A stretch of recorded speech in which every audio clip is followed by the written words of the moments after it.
Sten, we're live. And that was the voice of Larry, the Liberty guy, whose fame has yet to be reached, and we'll have to work on that over the course of the show. Welcome to In the Dugout. This is Mike Stenhouse, your host. Today we'll keep our tradition. I'll go back. I don't know. Just like I came across some paraphernalia from my old alma mater at Harvard, so I decided I would go with the Harvard. All right, today's show, we've got two really great guests. First, in just about 10 or 15 minutes, we'll have State Senator Jessica de la Cruz, who gave the Republican response to Governor Raimondo's State of State address a few weeks ago. I think it was a few weeks ago. And she's a second-term senator. It's quite an honor to be selected, especially for someone relatively new in the General Assembly. So we'll be talking to Jessica about her response, some other policy issues, and her future, which apparently looks bright in the Republican Party. After Jessica, Senator de la Cruz, I should call her formally, we'll be having our own Justin Katz, our Senator's research director. And we're going to start a weekly Tuesday session with Justin now that we're full into the legislative season or session here in Rhode Island. Justin has come up with an interesting name, looking at General Assembly bills, the good, the bad, and the interesting. So we'll be looking at bills, in the General Assembly. One thing I'll say about that, and we'll talk more about it with Justin. We have a bill tracking tool, and we look at all the bills that are put in. Of course, you never know in any given year which bills are going to move forward and which bills are going to be killed or squashed by leadership, or which bills are just so insignificant that nobody gives a damn. But some of the things you see put in there just would blow your mind. And trust me, you're better not knowing some of the things some people in that General Assembly are trying to do to this state, trying to do to you. Ways they're trying to tax you, infringe on your rights, exert more government control, advance the left-wing agenda. It's stunning.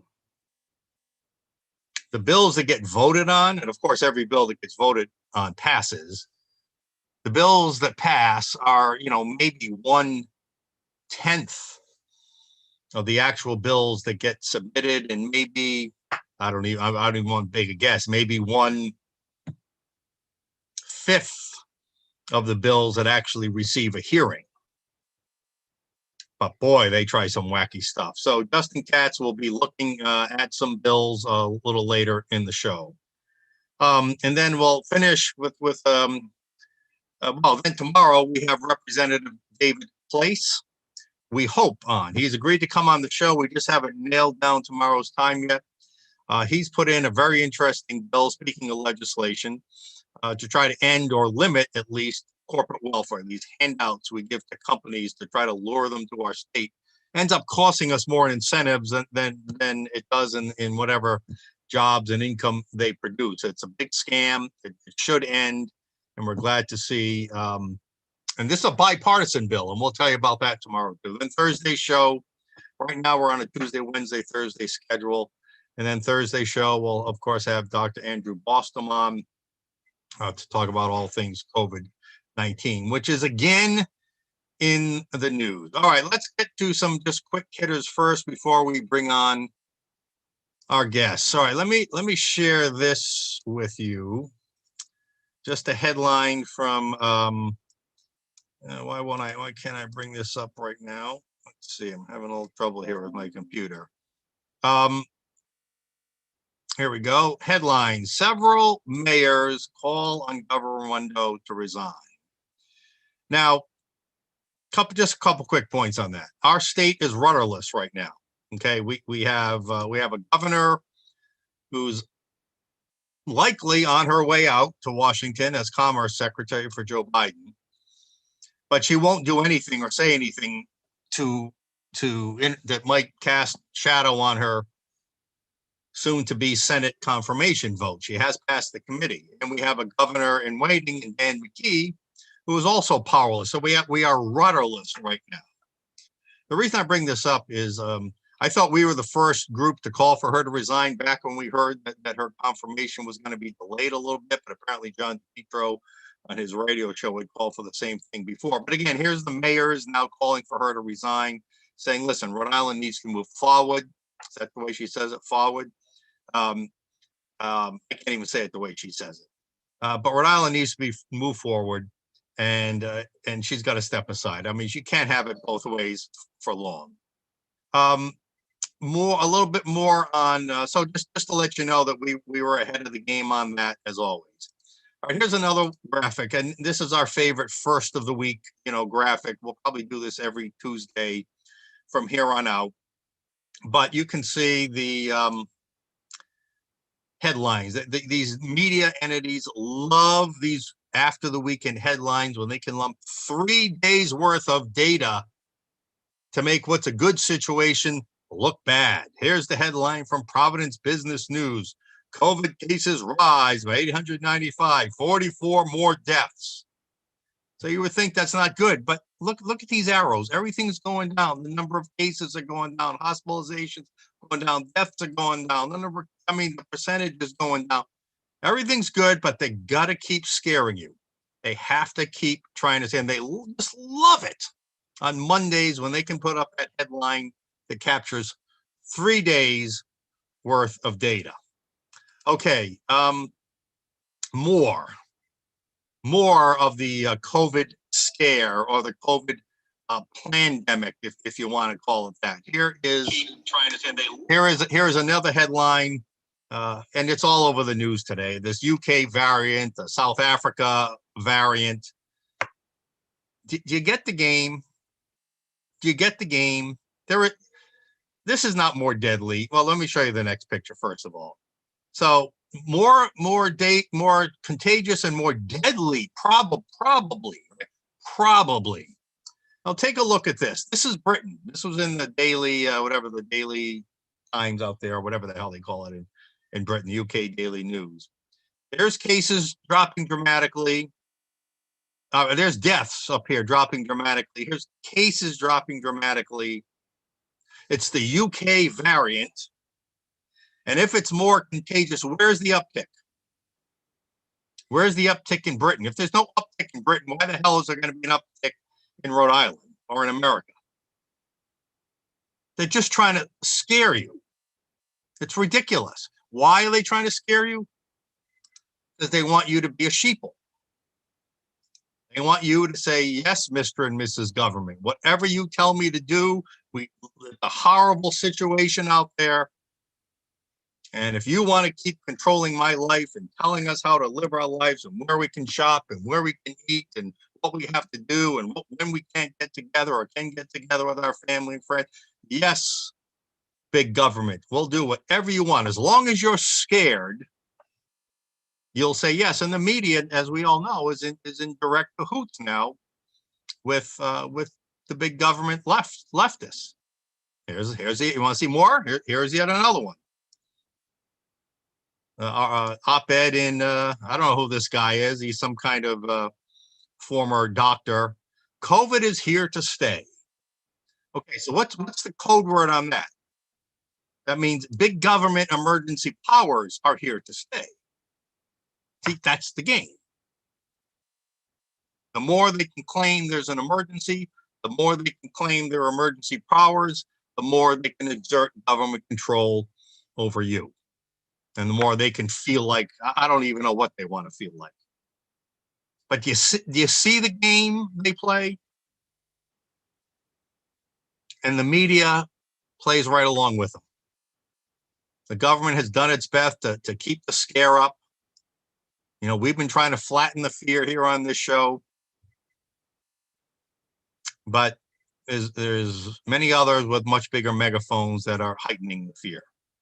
Every single day, almost every single headline, almost every single opinion piece in the corporate-owned mainstream media. Now, why is this important? Now, these next two slides, what we just showed you about the emergency powers here to stay, we're going to get into that with our guest in just a few minutes, Senator Cruz. But here's yet another. Now, here's one that tells you, well, maybe government hasn't been doing such a good job in this state. So this was in the Providence Journal Monday. And you can see that for the most part, Rhode Island ranks really poorly nationally. Most cases per capita, deaths per capita. We've done pretty well in the last week, apparently, which you can see here. We're doing a lot of testing. Our Dr. Boston doesn't believe that testing is a good thing, but we're last, as you've heard in the headlines, on administering vaccines. We also know that we're last or near the bottom when it comes to economic results. Again, I've said this many times. Not only have we failed from a medical point of view to stop the spread, to stop the deaths, to stop the hospitalizations, we're among the worst in the country on that. And it might have been worth it if we were good in that, but we're also bad in economics. We've suffered the most job losses, the most GDP losses. We're recovering the slowest. Our unemployment rate just went up as the country's is going down. So we failed on both sides. The whole theory is, let's have a trade-off. We'll crush the economy so we can do well medically and stop the spread. Well, we've crushed the economy. The government has. Gina Raimondo has. The executive branch with unchecked executive powers has. But we haven't flattened the spread. We failed on both counts. It's unbelievable. And here's another count that should be as disturbing, if not to anybody else. Overdose deaths. People don't like being locked down. Suicides, overdose deaths, family abuse, spousal abuse, depressions, kids threatening suicide.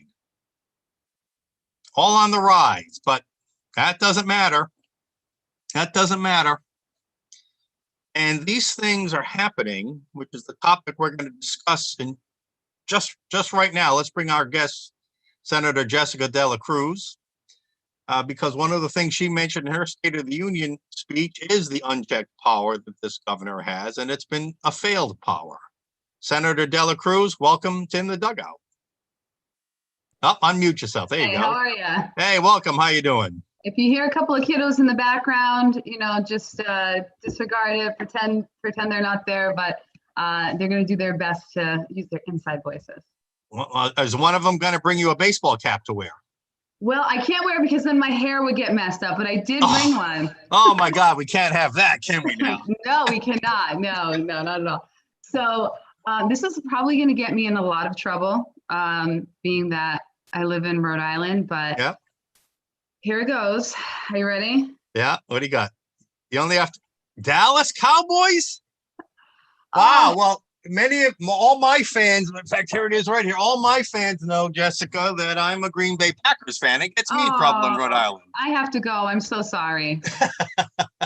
So it's good to support your favorite team. It feels good to get it out there. It won't get you in trouble. It does. It's very therapeutic. Yes, it is. It's therapeutic to But my favorite AFC team, because my boys and my husband all root for. All right. There you go. You played the odds. You did the politically astute thing right there. See, right, I'm learning. Yeah, well, there's a lot to learn there. I don't know if anyone's learned it. All right, so tell our viewers just quickly a little bit about your background. I assume the kids are your kids you just mentioned. Say that again. Tell us a little bit about your background. Tell our viewers who you are. And I assume those kids you just mentioned were your children? Yes, I have 3 boys, and not including my husband, so that makes 4 men in my life. So I'm surrounded by good looks all the time. There you go. And they just love helping mommy out with anything. So I'm a lifelong Rhode Islander. I've lived here all my life. My parents immigrated here from Portugal, and Portugal. Okay. Yes, both of them. They met here in East Providence High School in ESL class, and the rest was history. So. And you live in the Burrillville area now? I live in North Smithfield, but I represent North Smithfield, Burrillville, and Gloucester. Okay. And I tell people, prior to having children, I was really just focused on what was happening nationally. But after I had kids, then I realized how important your local government is, your school committee, your town council, your city council, your state senator, your state rep. And, after really various events, I decided, I would run for office. And one of the first was school choice for my boys, because We're going to get into that. We're going to get into that. Okay, Just all a right, bit, I won't. 'cause I know that was part of your speech. So Yeah. just you. So you're a second term senator, you're just Yeah. reelected, correct? Mm-hmm. And congratulations on that. And you Thank were you. selected by, I don't know if I know there's a Senate caucus and a House caucus, but you were selected by the state Republican Party, I guess. I'm not sure who, tell us who, to give the state response from the GOP perspective. That was quite an honor for you. Congratulations. It was an honor, and I consider it an honor because it could have been any of the Republicans in our Senate caucus or House caucus, and that my colleagues would trust me with presenting the Republican point of view. Really, it was an honor. And how was it that you were selected? I'm sure you twisted a lot of arms, right? I actually did not twist any arms. I had a nice chat with Leader Filippi, and he just said, I really think it's important that we have a different voice, and our caucus trust you, and of course my caucus did as well. And again, it was just an honor to do it. All right. Let's look at a little bit of your speech. I've got Larry the Liberty Guy ready to pull up. I think we're going to play 3 clips from your speech. So this first one was a little bit early on where you talk about the pandemic problems. Go ahead, let's play the clip.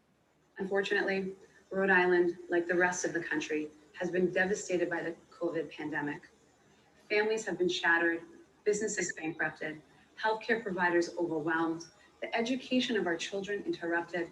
It has restricted the ability of people of faith to come together and worship. And it has eroded accountability in your government. At the same time, this horrible pandemic highlights the best in us, from frontline first responders. Good, Larry, stop there. So you go through quite a list of negative impacts suffered by our state. Would you say the rest of your caucus agrees with that? And do they have a plan on how to deal with these problems that this pandemic and these shutdowns have created in our education, in our business community, in our social well-being? I think Republicans have been, even throughout the pandemic, been vocal about preserving our rights. And I know that we will continue to submit legislation and hopefully build bipartisan support. I know that some of the bills that I've submitted, at least I always try to put with bipartisan support when I submit them. And what we need are the voters, the people of Rhode Island, to let their lawmakers know that this is legislation that's important to them, that they want to see passed. So if it be, school choice, or if it be the accountability and oversight over the executive branch, whatever it is, they need to reach out to their legislators. Let's talk about accountability and oversight next, because that's the next clip we want to bring up. Go ahead, Larry. Thank you.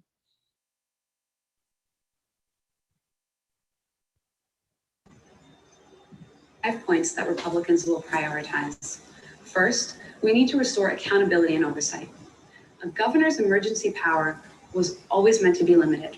However, the legislature's refusal to reconvene or conduct basic oversight of the governor allowed continual, unilateral, and unchecked power by the executive branch, which is tasked with enforcing the law, not making it. This goes against the very core of our constitutional system of government and our identity as a state that has long recognized that government with unchecked power is no longer a government by the people. So would you say that this little graphic someone sent to me pretty much sums up what you're talking about? Yeah. I've been saying this for about churches, synagogues, mosques, right? Those religious leaders don't want to see their parishioners put in harm's way. And so they're very careful. And I would say the same about businesses. They want to make sure that their customers aren't going to get sick at their establishment, and it would be a black eye really for their establishment. So I think we have to take the holistic approach to what's happening, right? It's not just financially, it's also emotionally what's happening to people. What happens when their business shuts down. Harvard and Brown did a study, 40%, up to 40% of Rhode Island businesses closed forever. Those businesses, they weren't just in it for themselves. They had employees that were earning a wage, and they had health insurance, and they were paying their mortgages or their rents. And once a business closes shop, how many people does that impact? But I think the larger point here, Jessica, when I think you were Senator, let me be formal, you would agree, is that these decisions to shut down churches or limit them and shut down businesses or limit them was not done through a democratic process. Right. It was done by one person. Mm-hmm. And that's not a very democratic, balanced form of government. I mean, we can talk about the results, but I think we're here talking about process, right? Sure, yeah. The process was, and it's still that way. We still have. Yes, you're absolutely right. We're still that way. The governor's still ruling by executive order, which should not be happening. At this point, the legislature is ready to, we're already meeting. We need to end executive powers. Well, all right. So that's a key point. You're right. The legislature has the power to end the governor's state of emergency and return to a balanced government. They refuse to engage over the summer, over the fall, over the winter. We just showed earlier these clips, excuse me, and these headlines of people trying to keep the fear going. Oh, there's a South African variant, there's a UK variant that's going to be with us for years. To me, this all seems to be trying to create the argument that we need to stay under emergency powers for another year or two. Is there any talk or any hope that the General Assembly will exert its power and end this charade that the executive branch is imposing on everybody? There has to be the will to do it. And right now, I know that there are a few Democrat colleagues that would join with the Republicans in saying, enough is enough. The time has come. We need to fully reconvene and vote on a concurrent resolution on removing executive powers at this point. You have any reason to believe that's going to happen? Not anywhere in the near future. Which is, I'm not. No talk from General Assembly leadership at all. No hint, anything on that. No. How hard are the Republicans pushing for that? Republicans have been pushing for it since shortly after the pandemic. We had called for virtual meetings. We had called for meetings at the convention center or civic center where we could be socially distant. But has your caucus or any caucus put in a resolution to begin that process formally? End the state of emergency? We have to have enough votes for it to happen. There are not enough votes. Politics is all about the numbers, right? You have to know how to count. We do not have enough colleagues on the other side of the aisle to make this happen. We just do not. So until, again, we have people reaching out to their legislators and demanding action, they're very comfortable in how they're operating right now. Well, I would suggest that putting in legislation to that effect, even if it has no chance in hell and gets tabled, and then creating, you've actually put your stake in the ground, right? So I would suggest you do that as a first step. All right, let's go to your third clip where you do talk about education, and you raise some very interesting points here. Larry, go ahead and run it.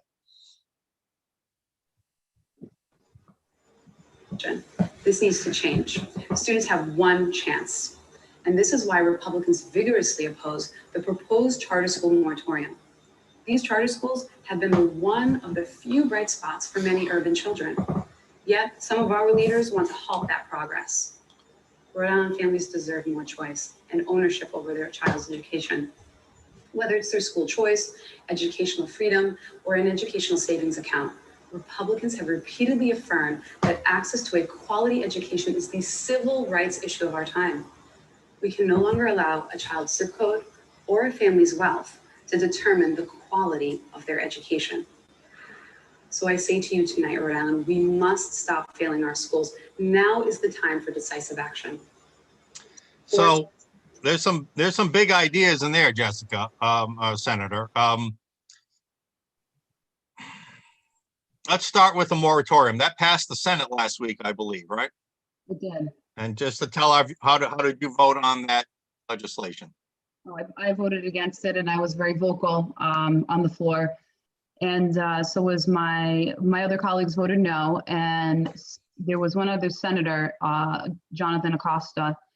He voted with us, voting down the moratorium, but there were only 6 votes against. And also Senator Rogers, he spoke on the Senate floor in regards to the moratorium. So there are 5 Republicans in the Senate and 1 Democrat joined you in voting Right. no, but the other 29 senators voted yes. So that indicates to me that the teachers unions own the Senate. Do you want to comment on that? Well, I would say that lobbyists and special interests are very powerful in the Senate, and it's unfortunate, but it's the reality of the matter. But it doesn't mean that we stop fighting and that we stop being vocal. We continue, and hopefully these voters remember, and there are consequences come 2022. I sat through, and the Education Committee is not my committee, but I sat through hours of testimony. 11-year-old boy testified. People testified in Spanish. Can you imagine? I said this on the Senate floor. You're testifying in another language because of the desperation that you feel, because you know that this is the best shot that your child has. Yeah. Like, that's heartbreaking. It's unthinkable that children who need an escape hatch are being locked inside of these failing schools. They have no chance to leave. They don't have the wealth or the mobility to move into a better school district. They certainly don't have the wealth to be able to afford any kind of private school. But yet we lock them in when they are desperate, as you say, to escape these horrid public schools, especially in Providence. You mentioned education savings account. That's something very dear to us. We first introduced TSAs in Rhode Island a good 6 years ago when we made a major push to see those. Of course, the teachers unions own the General Assembly then, like they do now, so it didn't go very far. We got a bunch of, but it's a great concept. It's they're less expensive, less money leaves the school system than with charter schools. In my view, it's a far superior option than charter schools, but yet the teachers unions and the insider cronies there won't. It's amazing that they will sacrifice our kids on that. I will say this: there's one senator who is now going to be primaried in Providence because of it. She had announced, she said, "That's it. I'm throwing my hat in the ring and I'm going to run against this individual because how could you vote against charter schools? They're the one hope for our children." I'd like to know who that person is. If you could let us know offline, okay? Let me know on that. I'd like to get that person on my show because we need leaders from the minority community to stand up and say enough is enough if this is ever going to happen. All right, you also, there are a lot else you mentioned in your talk, but we won't get into that today. You did mention when it comes to the budget, a line item veto as a way to help for a governor to help control the budget. Are you hearing any, again, rumors that will have any chance of moving forward this year? I believe the legislation, I don't know if it's in yet, but in the past years, there's been legislation actually call for a constitutional amendment to make a line item veto more permanent. Where does that stand in your view? Well, I know that Senator Leader Algier is submitting the line item veto. He's been submitting it for years now. And I'm sure that there's probably a Democrat in the Senate chamber that's submitting one as well. But I do hear that there is a chance that it might actually pass, but I wouldn't bet any money on it, but I'm hearing that there is some support for it. But I'd also like to say, it's great to have a line item veto, but I think we need to also, let's go back to the chiropractor, right? Nobody knew that $1 million is going to a chiropractor. So we need a more transparent budget. In order to do a line item veto, we kind of actually need a line item, budget. Right? So you can find those things. But I would love to see, and I think it's so practical, is zero-based budgeting. Everybody does it. I do it in my home. We know what comes in. We know what goes out, what's left. We have to account for every expenditure. And I think that because we are stewards of these tax dollars, that we need to be better stewards of those tax dollars. Yep. We need to. And just for our viewers, zero-based budgeting, I agree with, is a concept where every line item gets started from zero the year before. Just because it was in there last year doesn't mean it's going to go in next year. We got to Right. reevaluate, relook at the budget priorities, relook at the effectiveness of the program or the spending, and then decide if it's necessary each year. Right now, once we spend money on something, we spend money on it forever. That's Right. just the way it goes. Transportation and climate initiatives, Mhm. something our senator's been talking a lot about. I haven't seen legislation on it yet, but the governor has signed up the state and has asked for legislation. What are you hearing about the TCI gas tax in the chamber? You know, I think it's one of those things where you keep introducing it year after year, and eventually it will take ground. But I don't see that happening this year. I could be wrong, but I'm just looking and seeing what's happening to the economy, right? The gas prices have already gone up. Yeah, thanks to Joe Biden. Thank you. You know, yeah. So I don't think that we could, in good conscience, let's hope that my colleagues agree with me, further hurt Rhode Islanders by doing this to them. And I know you went on the record last year as opposing the TCI gas tax. So there'll be another call for lawmakers, and we'll be calling on Governor McKee once he assumes it. We'll be making a very public call for him to withdraw Rhode Island from the memorandum of understanding on that. So on that. Okay, let's finish up with just a few more things. Back to you. One more kind of political question, I guess. I've been not too loudly, but somewhat critical of Republicans in the past. You're in such a low minority, right, that you really have no power. They have veto-proof majorities. They own everything, and they can do whatever the heck they want. But still, you as Republicans, elected officials, can have a strategy. Do we want to try to play nice and maybe get a crumb thrown our way once in a while, or are we going to be the opposition party and jump on the table and scream and yell and pound our fists and do whatever we can to expose some of the just crummy stuff they're going to try to shove down everyone's throats this year? What would you say is the strategy of at least Senate Republicans right now? I think it's been a little feeble in years past, if you ask me. Well, everyone has their opinions, and I will not tell my colleagues how to behave. Now, you are the whip. I am the whip. Which means what? Which means I whip the votes. But do you think Republicans whip votes? We vote our conscience. So what I will do is, if I don't agree with one of my colleagues, I will use my powers of persuasion. So we can do both, right? We can persuade. But are you going to be a true opposition party, or are you going to be a go along to get along party? Well, I can speak for myself. And my 2 years as a senator, I think I have been probably the most vocal in committee and on the Senate floor. And that could be one of the reasons why I was asked to do the State of the State, because I have been so vocal. I will continue to be vocal on issues that are of importance to me in my district, matters of principle and good policy, good government. I will continue to fight for those things. And I hope, as I talk to individuals who reach out to me and say, that was a really inspiring speech, or I really want to get involved.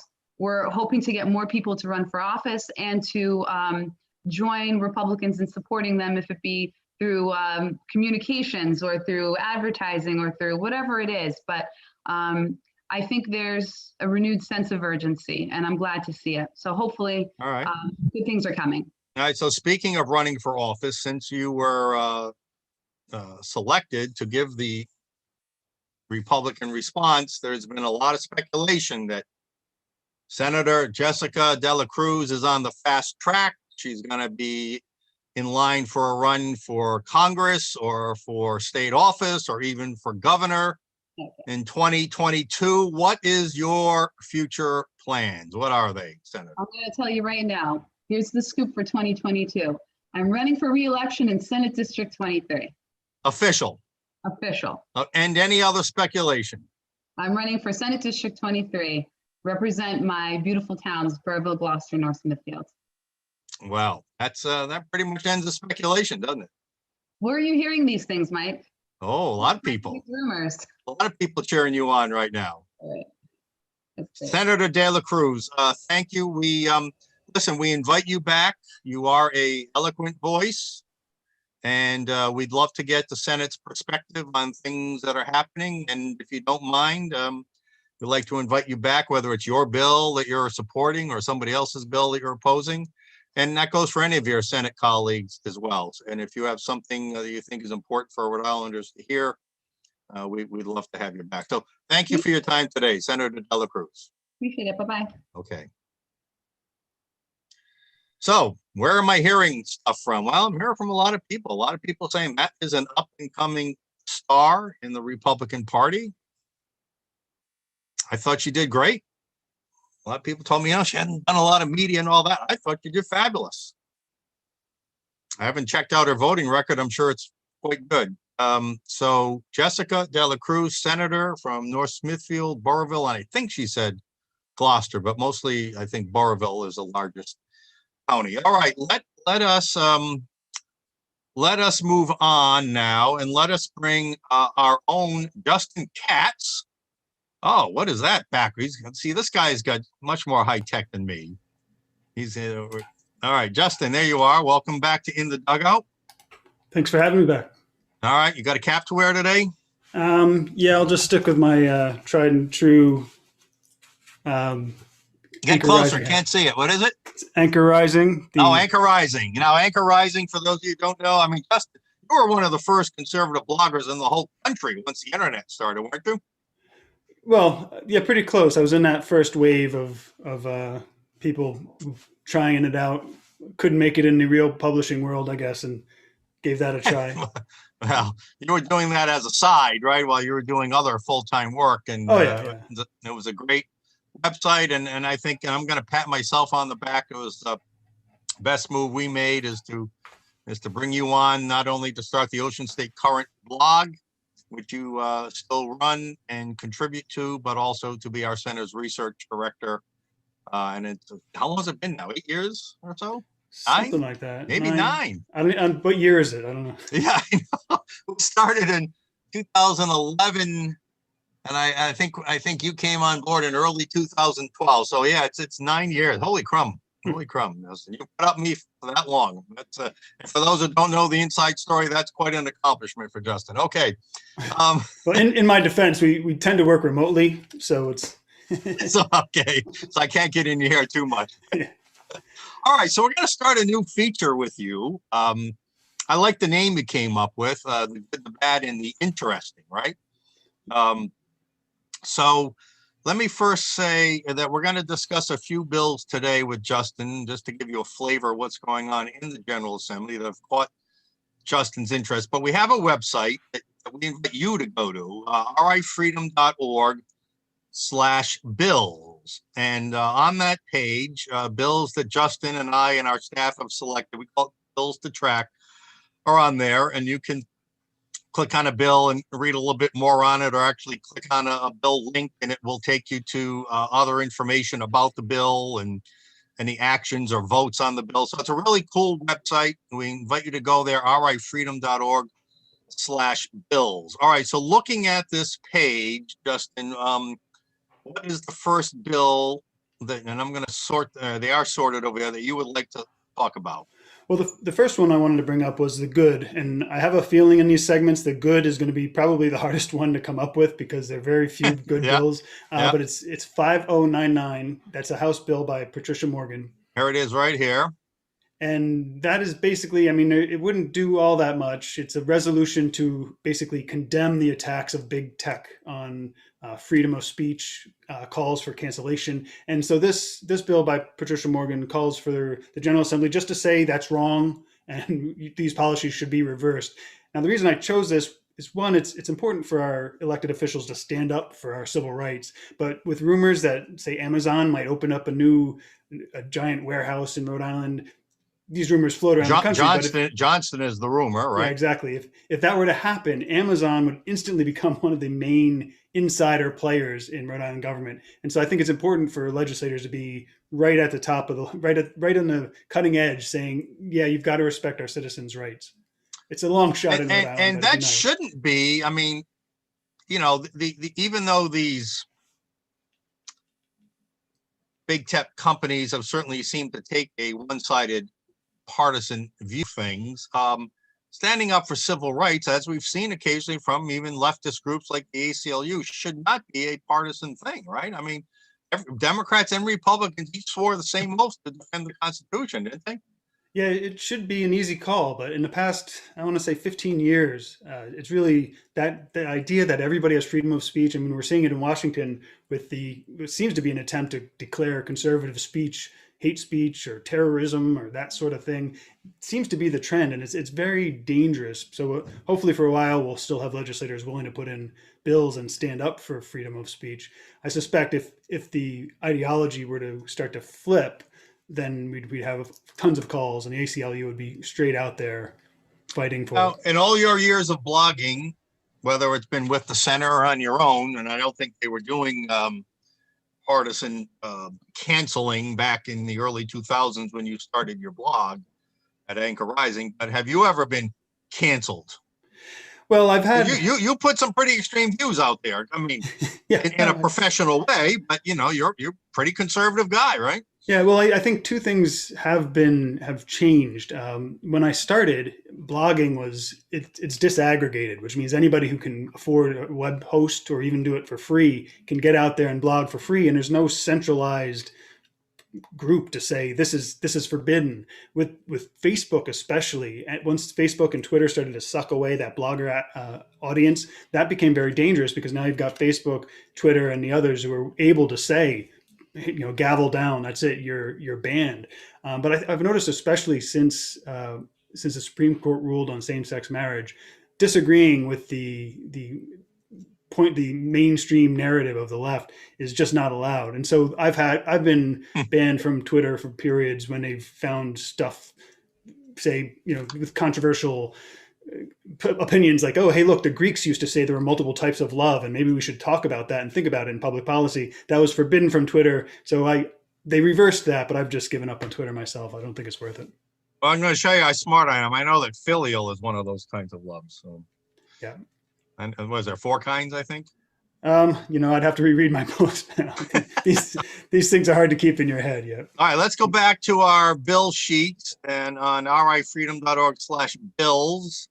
And again, we invite our viewers to go there and check it out. We update this regularly. What's the next bill you want to look at? Well, either House Bill 5257 or Senate Bill 0121. All right, so this is the fair housing one, Yeah, right? and here. so this is our bad for this week. This bill's been around a few years. Yeah, it's been around. I chose it this week in part because in the past, Joe Shikarchi has been one of the first sponsors of it, first or second sponsor of the bill, and he's now the speaker. So it seems more likely that it might actually get some purchase. Now, I picked this also because it's a good example of how they deceptively market bad bills. I mean, it's trying to ban discrimination based on lawful source of income, which to most people sounds good. Why should landlords even care what my income is? But really what it does is it forces landlords to accept Section 8 housing. And that is not only a source of income. It's not just a voucher that they get that they can hand off to their landlord. It's a program that requires inspections and lets the state start to dictate how much rent you can charge, those sorts of things. So it's really a kind of a sneaky way to force landlords to get involved in a program that is supposed to be optional. We did a major, I wouldn't call it a report, but a few years ago, with your help, we put out a number of statements on this bill when it looked like it might pass a few years ago. In fact, I won't mention the name, but I would even say that one of the high-ranking leaders in the Democrat General Assembly contacted us to say, we could use your help in defeating this. Now, I think the person had a little personal motive in that, but still, there's a lot of reasons. What bothers me about this bill is that if you don't agree to it, they like you said, they frame it as being discriminatory or racist. There are very many legitimate business reasons not to accept Section 8 vouchers. You get caught up in the federal bureaucracy. You have to report to them. You have to follow their rules. It just makes it puts you on much more dangerous ground. There's a lot more legally, there's a lot more rules you have to follow. There's a lot more red tape and administrative baloney you go through when you work with federal vouchers. And a lot of people, a lot of landlords just say, I don't want to deal with that. It had nothing to do with discrimination. I don't want to deal with that level of bureaucracy. But yet you're right. The proponents of this bill try to say that anyone who opposes it is, of course, a racist. Right. Well, and we see this in legislation throughout which is one of the reasons you have to read it all to know what they're doing. They couch it in these terms that sound freedom and discrimination and that sort of thing. And when you look at what the bill actually does, it's something different. It becomes more of a government mandate. Now, it would be different if, say, the bill had some kind of a clause that said any landlords who are not part of the Section 8 housing do not have to comply with those rules. They just have to take the income. That would be something different, but they never. But doesn't it also, if I remember, doesn't it also say that if you still refuse to take Section 8 housing, you can be legally, criminally, or legally or civilly charged or something? Well, let's say I don't remember. I didn't read closely enough this year because, as you said, we've read it every year. Right. But just you're not allowed to discriminate. I mean, so there are penalties for that. You're not allowed to make business decisions anymore. Right. It's more and more. I've joked sometimes that property taxes prove you don't really own your house. You're just kind of renting it for the government for a while. That's my wife's favorite line. Yeah. Yeah. And so this starts to really get to that with businesses. You don't own your business. You're really just holding this apartment and getting to take a little bit of profit for your management from until somebody decides they want to do something with it. All right. So we can see here these sponsors, all pretty far left, or inner city people. Listen, it's a tragedy when somebody is looking for a place to live and gets turned away if there's a vacancy. But landlords have their rights as well to run their business, and it's not because of discrimination. It looks like this bill did have a hearing last week. And like all bills at this stage, they get held for study. Who knows when it's going to come back and rushed through. So this bill, the landlord lobbies and landlords throughout the state vehemently oppose this because, again, it's just another regulation, right? Another regulation on doing business in the state. And as you know, Justin, Rhode Island has the worst business climate of any state already in America. Right. Well, and that goes to, they're always trying to force you to comply with their bad business rules rather than go in the other direction. If you want to have more lower income housing, make it easier to rent, not harder. When you have more housing, not less. But they never want to do that. They always want to ratchet it up until you see something like California where they're going to try to tax people for moving out of the state. And another thing they never think of, it would also be easier to rent for more people if they had better paying, better jobs, right? Yeah, a stronger economy. Yeah. So, just again, that's the solution rather than forcing landlords to rent under circumstances that are bad for their business instead of handing out, even vouchers for housing or food stamps. What an amazing idea, novel idea would be, why don't we just create an economy where more people have more income? Yeah, and then we don't have to do all these things. I mean, what a crazy idea, huh? But then you don't need the politicians to pass legislation for your special interest. And then, so you stop donating to them. There we go. Yeah. Donating in defense is a lot less attractive than donating. Okay, one more bill you want. So there's a House and the Senate version of that. The Senate version was SO 121, if I recall. 121, yep. Coleman, Mack, Quezada, Chacon, and Kano. I'm probably pronouncing those all wrong. So that bill has not had a Senate hearing yet. Okay, so the House version, are they identical as far as you know? I haven't seen any differences. I didn't put them side by side. All right. Last bill. Do you have one more? Yeah, the last bill was the interesting. Here, I'm not sure how I feel about it, which is why I put it on the list. It's probably a good one for people to debate. It's House 5425 by Republicans Place and Filippi. Now, what this one does is, and here's the part I'm not so comfortable with, it creates a blockchain technology advisory council, and basically to start to get government to use blockchain technology and to start to make Rhode Island a hub for it. It will create try to implement they call them financial technology sandboxes, where people with innovative financial products can try to work that out on blockchain in Rhode Island with a little bit less regulation for a couple of years. Now, this bill is very long. What's your hesitation on that? Well, for one, I don't know. I'll go backwards. I don't know that I trust the state government. I mean, much of the state government isn't even into the 1990s. So I don't know if I trust them to implement something that's cutting edge blockchain. And I'm also not sure I'm comfortable with government saying this is the technology of the future. Let's hop on this bandwagon and give them special people who use this technology special advantage. I think, just as we were talking about, the solution is to just make it easier for businesses to come here and innovate, rather than try to pick and choose. That's my hesitation.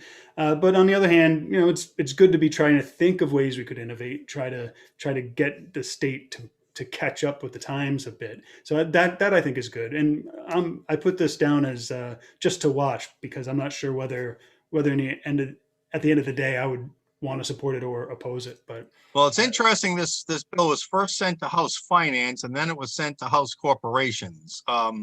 So it hasn't had a hearing yet. Based on the and again, this is all this is all stuff you can do, ladies and gentlemen. Just go to rifreedom.org/bills. You can see the bills we flagged to track. And by the way, if you have a bill you think we should track, either put it in the comment here or send us a note at info@rifreedom.org. We'll take a look at it, and we might flag it to put on here. And who knows, Justin might bring it up on his Tuesday segments every now and then. But this particular bill hasn't been heard yet. Now, the little bit I know about blockchain, and it's complicated, technical, but it's incredibly intriguing. I mean, in theory, it can virtually eliminate digital theft. It can virtually eliminate the need for paper archives and libraries, where unless you want to preserve them for another reason. But and it absolutely can create secure digital transactions, financial and document and all that. So I don't trust government either, Justin, but I'm inclined to say, at least let's start looking into this in an organized way. Giovanni Ferrocci, the one of the founders and growers of Alex and Ani, when he ran in the gubernatorial primary 3 years ago, made blockchain his central theme. Now, it was way over everybody's head. It was a total loser politically because nobody understand it. But I think practically it's a winning issue, not so much politically, but I think it can really, really help keep a lot of security on the internet. Right. And well, not only security, but it starts to create new opportunities we can't even think about. I mean, Bitcoin as a cryptocurrency uses a blockchain technology. And I saw a story recently that Iran is actually cracking down because people are trying to make money by producing Bitcoin. Basically, you let your computer process all the transactions that are needed for the cryptocurrency, and they give you some as an exchange. It's called mining, Bitcoin mining. Those sorts of things. Who knows what exists to do like that? Again, anything like that, if the state is investing in this council and they're trying to push it, they might be a little bit less inclined to try to tax and regulate people who find those innovative ways to move forward. All right, Dustin Katz, our research director and editor of the Ocean State Current, is also our legislative expert. And thanks for showing us the good, the bad, and the interesting this week. We'll see you next Tuesday. Thanks for having me on. See you then. Justin Katz, thank you. And again, just a reminder, folks, you can go to rifreedom.org/bills, and you can see the bills we flagged. You can click on the bill and track every action. You can see the original documents, any votes that get taken on the bills, and also see our position on the bills over here in this column that we've done. And again, we'd like your comments on it at info@rifreedom.org or in the YouTube section. All right, so let's just wrap up our show. I'm going to see if I can bring up while we're talking, but I just want to finish up with a few comments on the presidential impeachment. I was really I don't know if outraged is the right word, but I was really disappointed to see the Boston Globe today and their Rhode Island writer, former Rhode Island newsman himself, Dan McGowan, praise Congressman Cicilline. Apparently did an interview with him over the weekend. And just like the rest of the national media, these House managers are being praised for a stupendously failed impeachment attempt. Yes, there are the never Trumpers in the Republican Party who are going to vote to impeach him, especially now that he's out as president. It's safe. But not only did they fail to make a compelling case, but David Cicilline himself had to withdraw a piece of evidence that he fabricated and lied about. Other Democrats presented manipulated video, manipulated social media, and otherwise misrepresented the facts. And they really convinced nobody. The only Republicans that voted for it were people who felt it was safe to kick Trump on his way out for no reason at all. It was a stupendously failed attempt. But yet the Boston Globe and the rest of the local and national media are portraying these House managers as heroes.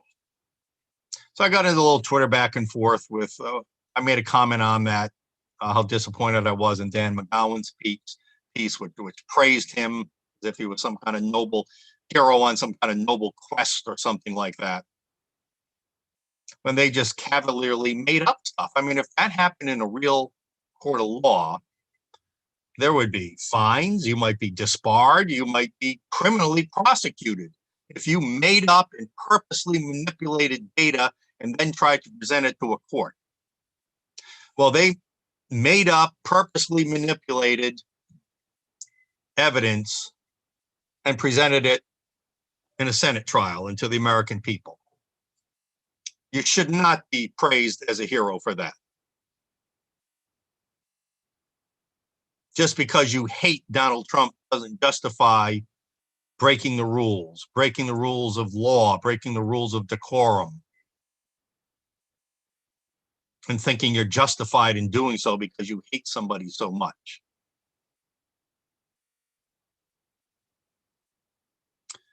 This was a very extreme case of cancel culture, where Democrats, with their TDS hatred, making up stuff, manipulating evidence in order to achieve some crazy goal. I've invited Dan McGowan to come on. We'll have a very civil discussion. I hope he accepts, as I want to hear why he thinks that what Cicilline and his House managers did was so noble, because I think he dishonored himself. I think they dishonored themselves.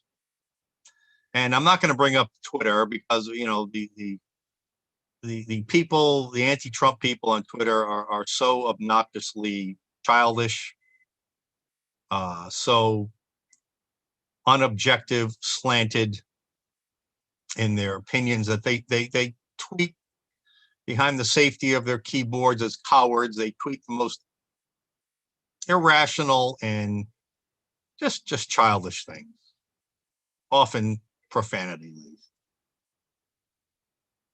But Dan McGowan's not like that. Yeah, McGowan's a professional reporter. I tend to think he supports the status quo, entrenched insiders way too much. But we can talk about that. And in this case, I think he supported the insider entrenched David Cicilline. I think what he did was a disgrace. He dishonored himself, for those of us who have objective minds, but it's not presented that way in the media. He's presented as a hero. And I think there's 2 points of view on this. I'd love to have that debate in front of you, our audience, sometime. So stay tuned. We hope Dan McGowan will accept. Again, I hope we'll have David Place on the show tomorrow to talk about his bill to limit corporate welfare in this state, handouts to the insider cronies. And on Thursday, we will have Dr. Andrew Bostom to discuss all things COVID. There's a lot to discuss there with these the new fear mongering that the media and the big government bureaucrats are engaged in. So for In the Dugout, Thanks again for tuning in today. We'll see you next